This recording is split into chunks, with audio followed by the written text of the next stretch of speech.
with them boys, you already know just what I'm ripping. A bunch of ice and blue and white, that's how we really step. See, I come from the D where we got shags and we be flexing. If you ain't from my state, then you should know, don't miss a Texas.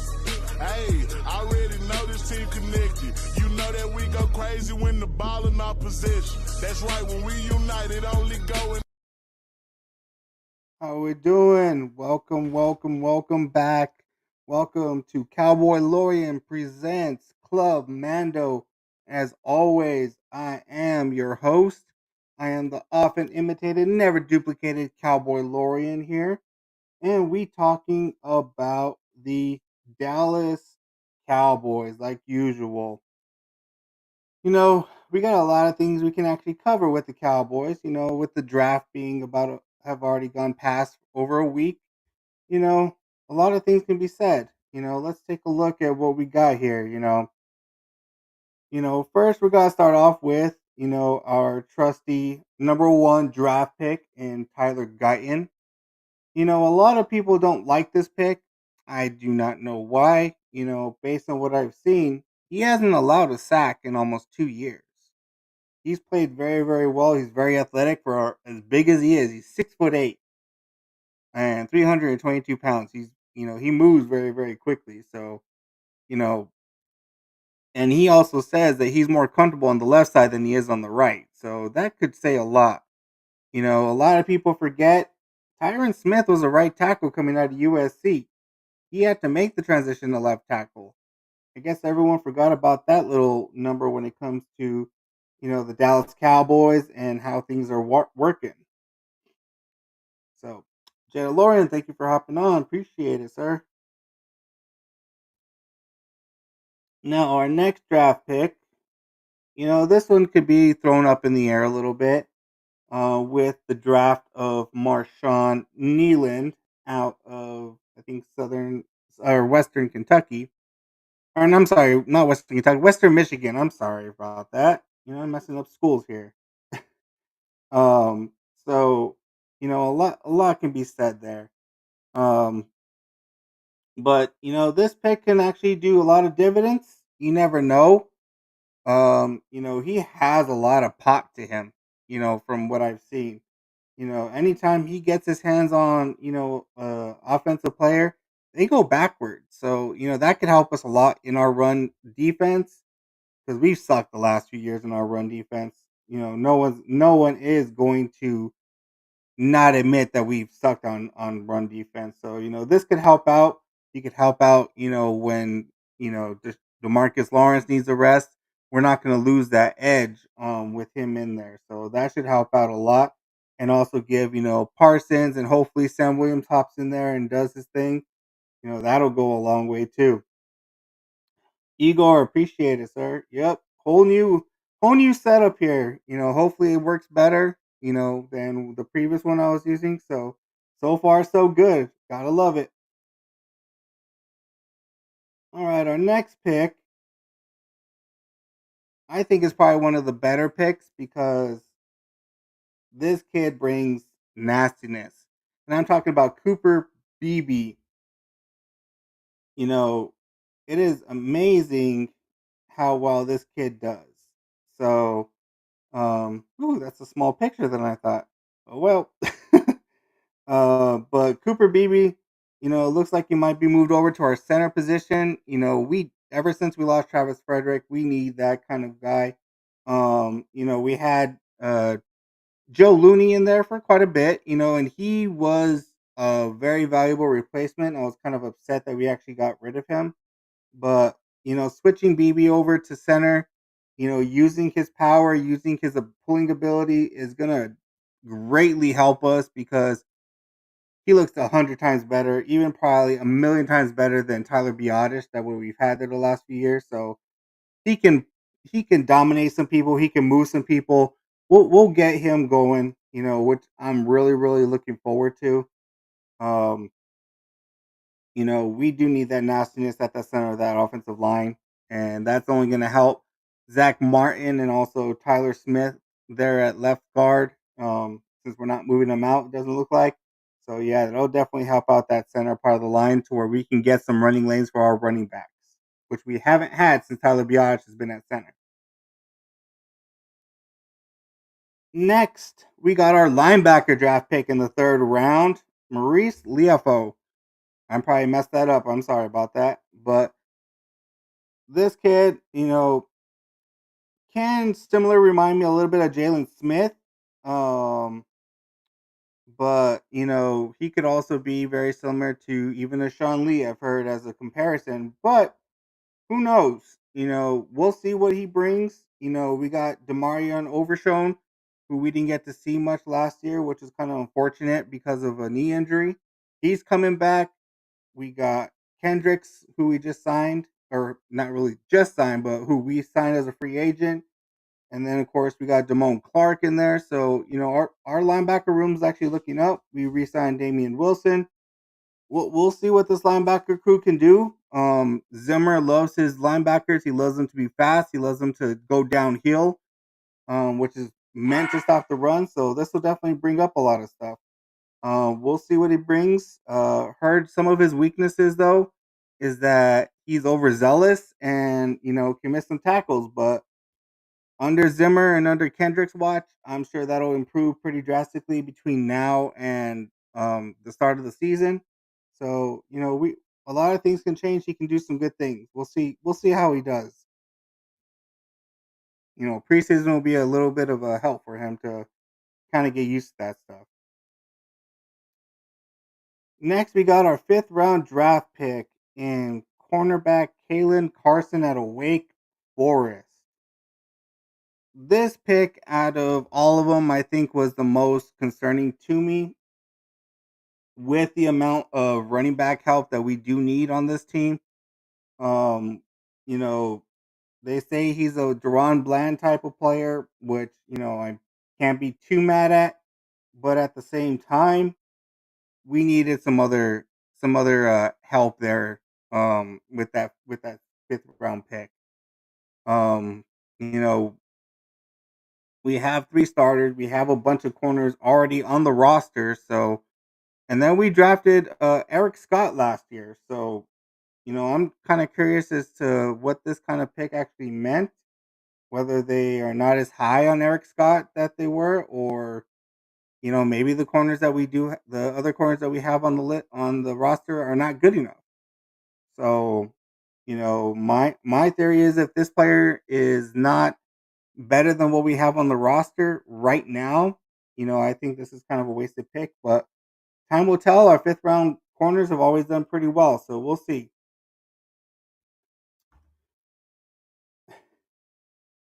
Robert Big Dad, y'all done Philly's done well in the draft the last 2 years, but it hasn't amounted to much.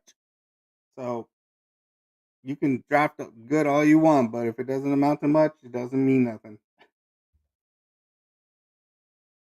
All right, let's move on to our sixth round pick. Uh, I forgot the kid's first name. I just know his last name, Flournoy. Now, this one was kind of messy with me because, in all honesty, I wanted Brendan Rice. I wanted to see Jerry Rice have to rock Cowboys colors, which he should have been in the first place. But the Niners kind of stole him from us by jumping in front of us back in that draft. It is what it is, but getting Brendan Rice would have been a great thing for us, especially since he didn't go to the seventh round. I think that would have been a great steal for us. But we went with Flournoy. We'll see what actually happens. Um, I don't know about this pick. We'll see. They say he's a burner, but the film that I've watched on him, he looks more like just a possession receiver. I don't really see the speed. I don't really see, all the things that they were saying. So who knows? We'll kind of figure this. I guess we'll kind of figure this out as training camp, mini camp, and the season goes on. I think we already have some pretty good receivers on the roster. But we'll see what this pick actually amounts to. Wasn't too thrilled about this one. Now we got our last two of our final seventh round picks, which this guy's. Ooh, sorry about that. I don't remember all these kids' names. we got seventh round pick Nathan Thomas out of Louisiana as a offensive tackle. Um, I think this is just probably the best player on their board at the time. I really don't know how their board actually works because I'm kind of curious as to how their board is actually set up because there's probably better players on the board. But they went with this player. We'll see what comes of this. I really do not have much to say on this pick because we have a lot of offensive linemen already on the roster. Seam Richards at tackle last year, who did pretty well in spot duty. So think this was kind of a little bit of a wasted pick in my opinion. But who am I to judge? Sometimes these coaches and scouts see things that us on the sideline don't see. So we'll see how he plays out. But as a seventh round pick, he's gonna have to do a lot to make the roster. And then finally, we got Mr. Justin Rogers. Um, so defensive tackle out of Auburn. This kid is pretty big, 6'2", 330. We do need that beef up there on that defensive line at the defensive tackle position. He should do well. They always give the knock of defensive tackles of not getting to the quarterback, but that's not their job. Their job is to eat up the middle of that offensive line and hold them up. So hopefully he fits in and does something. Um, Maybe he can be our next Jay Ratliff, possibly. That'd be amazing because we kind of miss a guy like Jay Ratliff quite a bit. Who knows? But hopefully we get this kid rolling at defensive tackle with some of the other guys we have on the roster and shore up our run defense, which did show up at times last year. So it wasn't like always bad, but at the same time, it when it got bad, it was really bad. You look at the Niner game, you look at the Buffalo game, and then of course the Packer game. You know, when we didn't show up, we definitely didn't show up, and it really showed where our weaknesses are, and we never fixed them. So hopefully this draft class does some good amount. I'm being that this kid's out of Auburn and Jay Ratliff was out of Auburn and both were 7 round picks, really late 7 round picks to be honest. Hopefully there's some correlation here, but only fingers can be crossed for this pick. So hopefully he does well.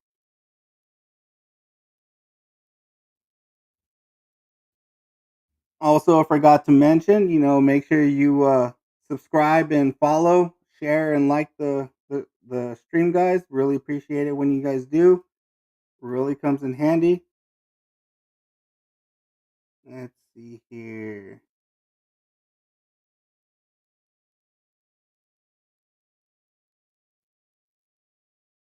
Right.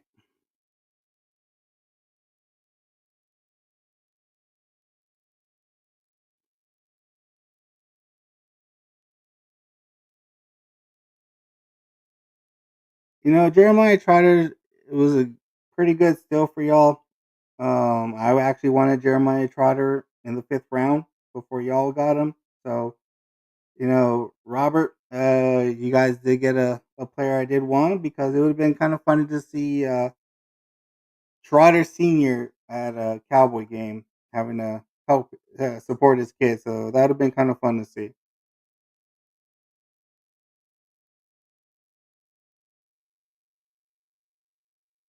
Cowboys Grim Reaper, how you doing, sir? We shall see how the O line plans out. Um, it'll be interesting to see what mix and match that they do with the offensive line between center guard and tackle on the left side. Um, but we'll see. If everything pans out and they gel quickly, you know, we can have a good dominant offensive line again. But it's just a matter of everything working together.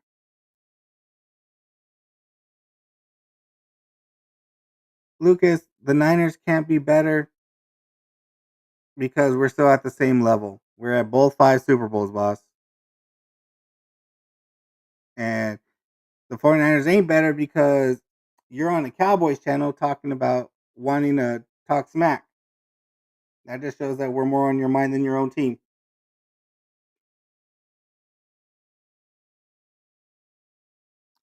Another good thing, guys, is right now this show is actually sponsored by Vulgar Coast Stickers. Make sure you go check them out at vulgarco.com. If you use Cowboylorian50, you can get 50% off your order right now. They have their quality is really, really awesome, guys. I've gone to them for the last year. They make some awesome stickers, so make sure you take advantage of that 50% off as soon as you can.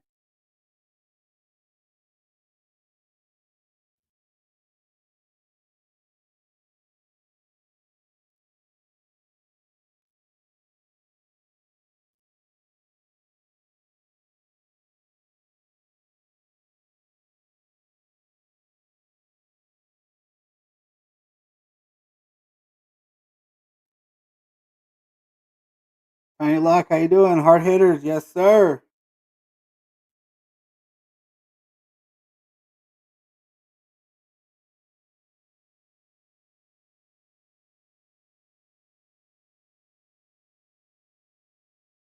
Joe Blaze, thank you for hopping on. Appreciate it.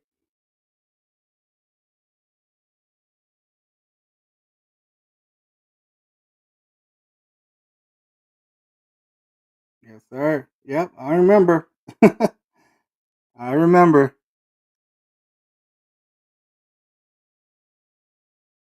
We get busy. We get busy at Cowboys games.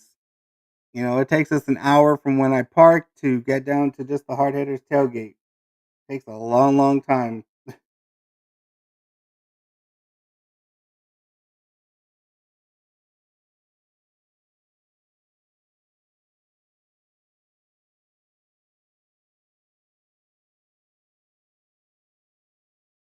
So another thing that's been going on with the Cowboys, that has been, every Cowboy fan is on one side or the other, is the return of Zeke Elliott. Getting Zeke back, in all honesty, we should have never gotten rid of. I would have gotten rid of Pollard first. But, everyone clamored for Pollard because of what he was doing, which, he did do good things, not gonna lie. But at the same time, he was only a utility back. He's not a player that you can depend on to get 20, 25 carries every game and carry the load, which was very evident last year. You know, um, so he went off to the Titans. Good luck to him. He went home to Tennessee. We'll see what he does with the Tennessee Titans this year because he's probably going to be seen as the main back. So we'll see what goes on there. But it looks like we're taking on a running back by committee currently. So, we got Zeke, we got uh can't even think of today. We got Deuce Vaughn, we got I can't remember our running backs' names now. But we got two other running backs, and then of course we got Malik Davis from the practice squad. So, we got some decent quarterbacks. Rico Dowdle, there you go. Thank you, Tony Look. That helped. Rico Dowdle, and then the kid from the Rams who we signed as a free agent. So we'll see what these guys bring, or if we actually trade or get another running back in here that's still on the free agent market. We'll see. Close, you were close. Missed the D at the front. It's all right. But yeah, we'll see what goes on with the running back position. I was very upset. We didn't even try to get any of those good running backs like Benson, Brooks, um, Braylon Allen. Even I was kind of upset the Jets took Braylon Allen in the fifth round, um, or the fourth round rather. That was kind of a pick since Benson and Brooks were already gone. So I was kind of hoping he'd fall, but that didn't happen. So we'll see what goes on with the running backs. I think Zeke still has a lot in the tank. He just needs an offensive line that can actually block. And having Biotish in the center, you weren't getting blocking because he was always in Dak's face or was just getting pushed around and never the line never moved forward with him. So hopefully with BB in the middle, we start getting those running lanes back and you'll see Zeke actually do what he does best, and that's just eat away. And then, we got our little speedsters and Deuce Vaughn and Rico Dowdle. They can bring some change of pace and, make things actually work for us. So we'll see. At the I was upset that they didn't call Henry at least to see what was going on, but I think we just got to realize as Cowboy fans, Jerry, well, not necessarily Jerry. I'm sure Jerry would have just thrown the money out there, but you got a cheapo in Stephen Jones. Stephen Jones does not like to spend money whatsoever. He, the thing is he screws up the salary cap and then tries to say, "Oh, well, we spend the salary cap to the max." No, you just get rid of players, give us a lot of dead money, which hits our cap every single year, and then two, you restructure every contract, which just pushes money to the back and further back, and that adds up to dead money we can't spend that year. Stephen Jones is probably the worst handler of the salary cap, and he's been there since the beginning. I think he's the only person that has been there since 1994 when the salary cap was enacted, and is still terrible at it. It is a joke at how bad Stephen Jones is at managing the salary cap.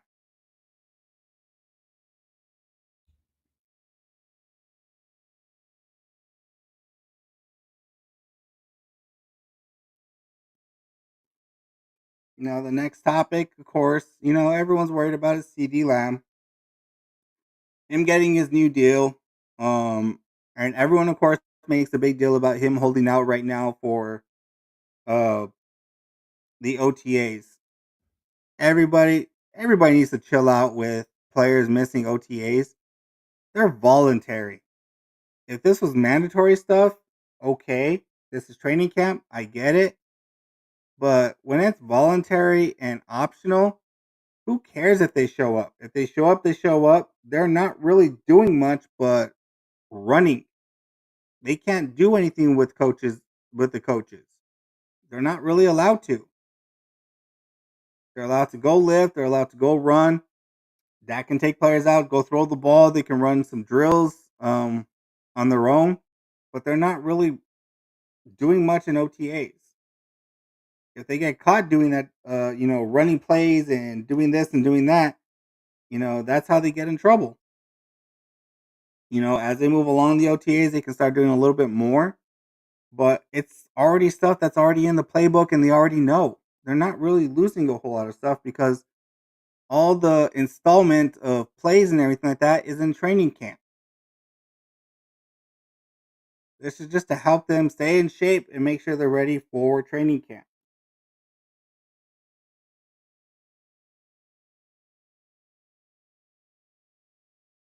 Remember, you can say we need to get rid of Jerry Jones. You can't fire Jerry Jones. Not only that, nobody has the money to pay Jerry Jones to sell the team. You would have to offer Jerry Jones $20 billion at minimum to do that. That ain't happening.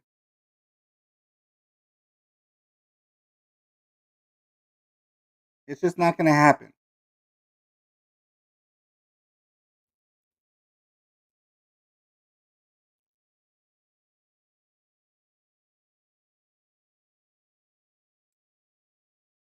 And the team goes to Stephen Jones, which is worse. So I don't know how that would actually be better than Jerry running the team. Jerry running the team, we got 3 Super Bowls. But the thing is, he's put, except for maybe 6 years where we were just terrible, which was 2000 to 2003, and then we had some lackluster years in 2015, 2017, say, give or take. You know, we've been in the playoffs or we've had a chance to be in the playoffs. The players and the coaches have to do the rest. He's not playing, he's not coaching. Players have to show up sometime. And when they're not showing up at the right time, you're not gonna reach where you want to go. And that's any team. A GM and a owner can only do so much depending on what their role is, which most owners don't even know anything about football, never played it down, never did anything about football. So they rely on everybody else. That's why they're not involved. Jerry was part of a national championship team. He at least played football and knows things about football.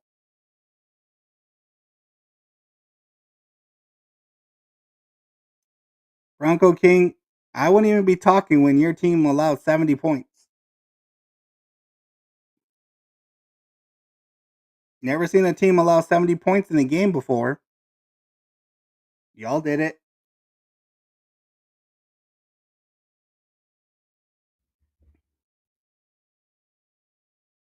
Tommy, the Lions had a good year last year. I just want to see if they can do it again. They haven't been to the playoffs since 92 or 93, and that was the last time. So, as long as they can do it again, you know, that's all that's good for the Lions, but they have to do it again because, Jared Goff had one good year with the Rams and then couldn't do nothing much afterwards. So we'll see. I appreciate it, sir. Well, Bronco King, you brought it up, man. I can bring up a lot more things about the Broncos over the years, but that's gotta that one's just that one. Being I was a little bit of a Bronco fan as a little kid because of my uncle, that that that was embarrassing.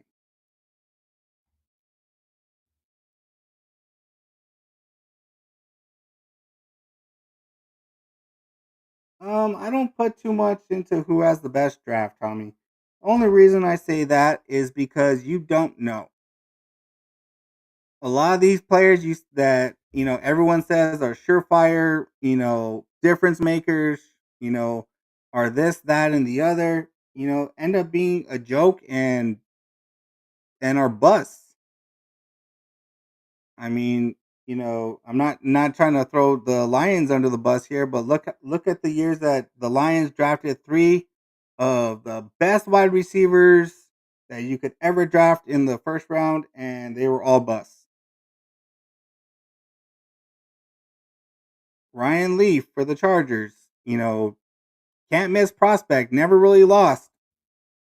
Got to the league, he was probably one of the worst players that ever played. So, you know, it I can't say anything about a draft until 3 years after the draft has actually gone by to see how players have actually made it because so many players get cut from the draft.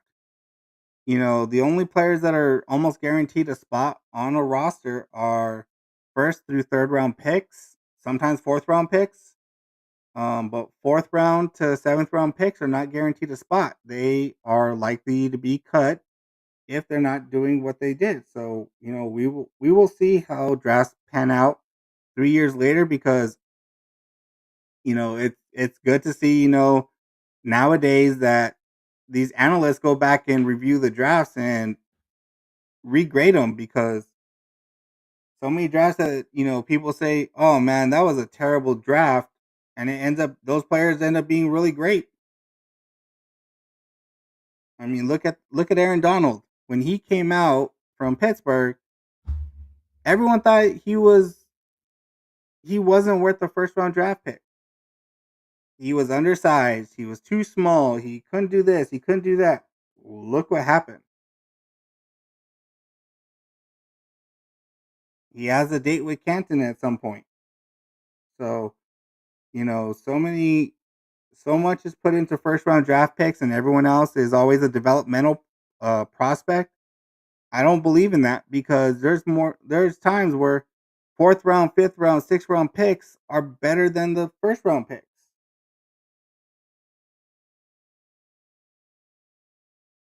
Small school players are better than the big school players that are paying for the ACC, SEC, Big 12, Big 10. There's players that play freaking for the HBCUs that are better than some of these big school players. So drafts, I'll save my judgment 3 years from now because that is the only way to judge a draft in entirety because we'll see how many players from each team's draft class is actually with the team 3 years later.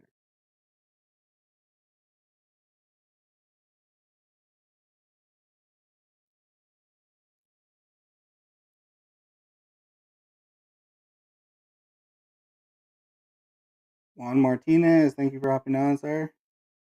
Trey.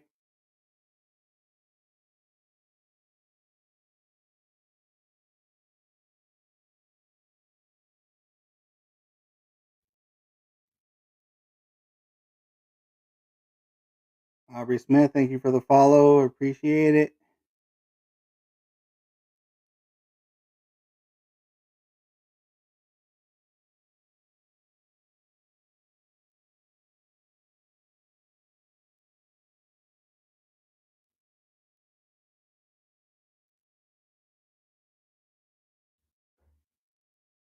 Monica, thank you for watching. Sadie, thank you for watching. Appreciate it.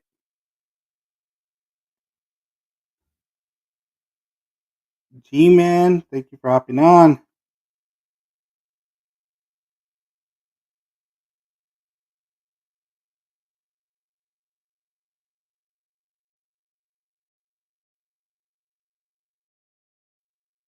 So speaking of my my current brother in Tiny Lock, want to send a good shout out for Cowboys Nation hard hitters. If you live in the DFW area and you want to be part of awesome group where you can enjoy being around some deeply hardcore cowboy fans.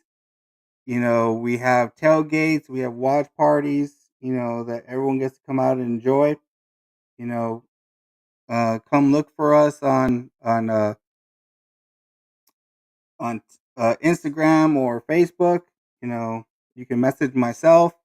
I can put you in touch with the main heads, and we can get you see if you'd be interested in joining the hard hitters. We're always looking for new members, so you know if you're interested, hit us up.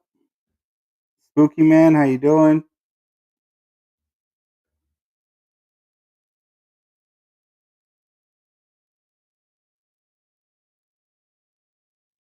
Rylan, Lon, thank you for hopping on.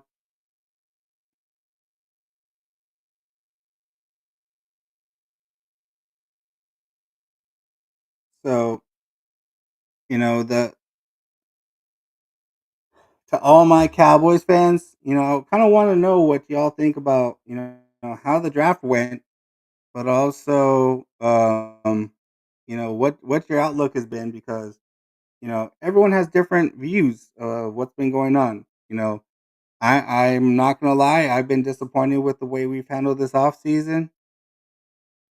In all honesty, I think Jerry's just tired of putting all these resources, putting all this talent around on the team, and it's going nowhere. So, you know, he's at the point where it's, you know what, I'm gonna do less than what I've done in the past, and we'll see what you guys do. Maybe it's just his way of tanking. Maybe it's just a way of motivation. Um, for his coach and his players, especially quarterback Dak. So, I kind of want to hear what you all have to say. I'm kind of interested in what. What y'all are thinking?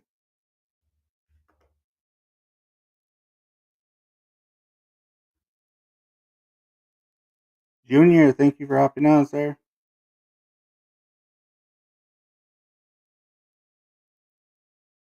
Lon, yes, I've heard that. I don't buy into the rumors. To be honest with you, for this, just the simple reason is, uh, they always tie a player to the Cowboys. If he's a a high, not really high, but a primetime player, or a high value player, they tie him to the Cowboys, saying, "Oh, he's going to the Cowboys. Or the Cowboys are his best fit." They do that to every player.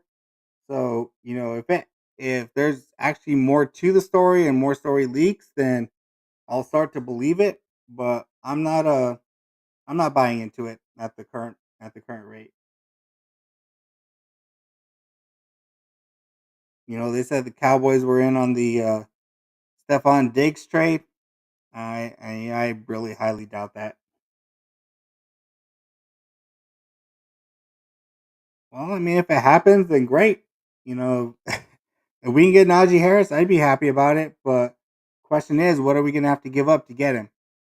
Because we'd only have him for one season, since they didn't take his fifth year option. So we'd only have him for this year. So is it worth us getting him and then having to try and sign him again to give up a lot of capital? I probably don't think so. So we'll see.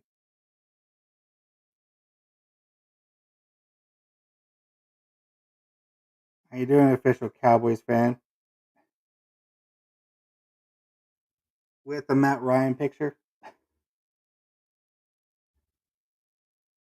Danny boy, thank you for hopping on.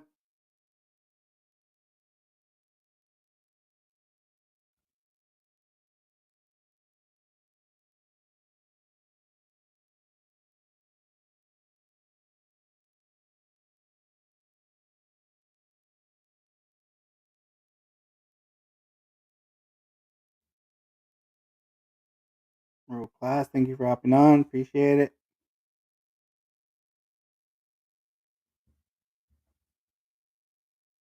Don't forget to like and subscribe or follow. Really appreciate it. If you haven't visited my page before, check out my page. A lot of funny content on there. I plan on making some more, so always check that out.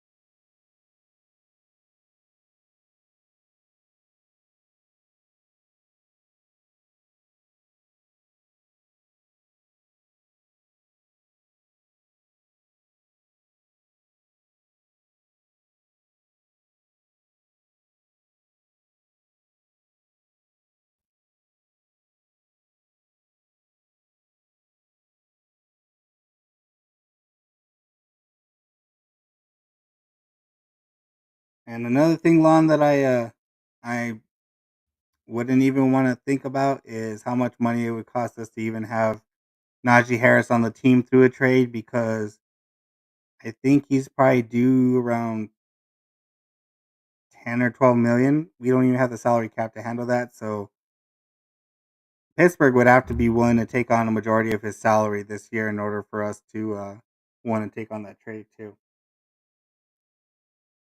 Hi man, let's go Cowboys. How you doing? DFW Cheesehead, move on.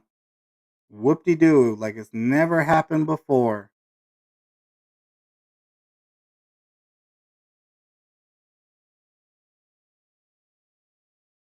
Did y'all do anything afterwards? No. Have y'all done anything since 2012? No. Or 2009, whenever it was?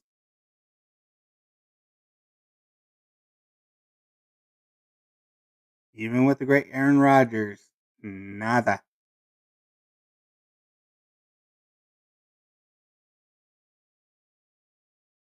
At least Brett Favre made it to two Super Bowls.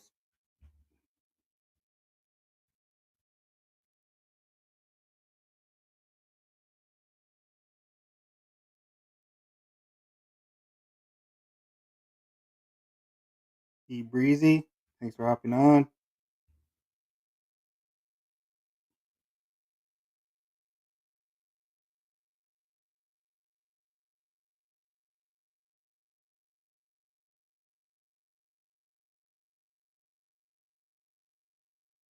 I want to know how many people are worried about Dak. Dak is always on everybody's mind. It's not always for his contract. It's always his mindset of, what he thinks about his not having a new contract or, one thing or the other. But, Dak is always saying the right things, but, it's always his play that says another thing. So we'll see if maybe what's going on this year with his contract, maybe it'll force him to play better. Maybe it won't. Who knows? But the only thing that's going to matter at the end of the day, if we make the playoffs again this year, is what he does in the playoffs. Because the only way I see him getting a new contract is him, making it to the NFC Championship or by miracle getting us to the Super Bowl. Because I don't know if Dak is capable of it. He has the talent. He's beaten teams. He can definitely put up points, but it's a matter of him deciding to show up when specific games matter.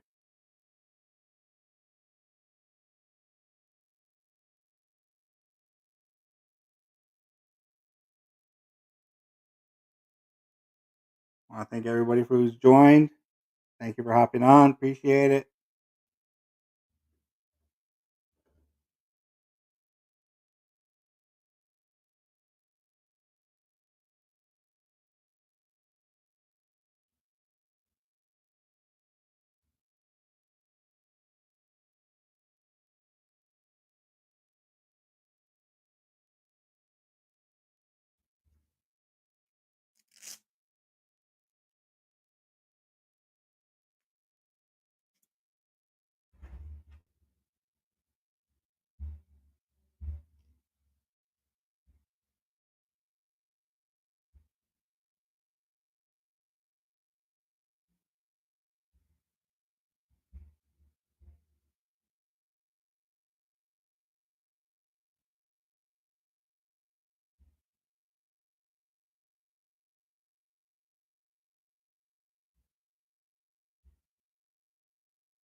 Wyatt Gilman, thank you for hopping on.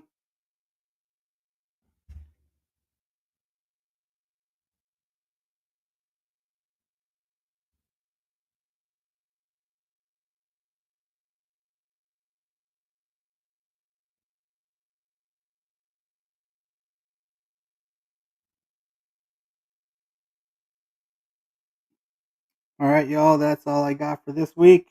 I will start hopping on here more often. Make sure y'all catch tomorrow's show, the Mando Huddle with myself and Jedalorian. We might have a few guests on, so make sure you check us out tomorrow and at 8 o'clock Eastern. I hope you all have a great night and have a good one.